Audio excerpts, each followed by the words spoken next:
Aduh. Abang? Sayang, saya ada nampak tak tie merah abang? Abang cuba tengok dalam almari belakang tu. Terima kasih sayang. Cantiknya. Bagi suara apa lah? Saya pernah siap ke? Mama dah lambat lah. Alamak, nak masak apa ni? Ni lagi suara betul lagi. Cepat bangun. Kita dah lambat dah ni.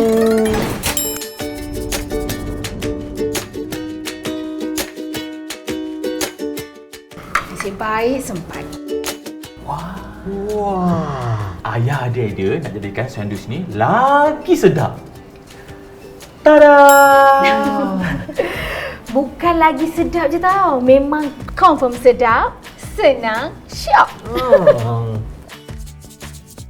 Alah, nak juga. Tak boleh. Bagilah.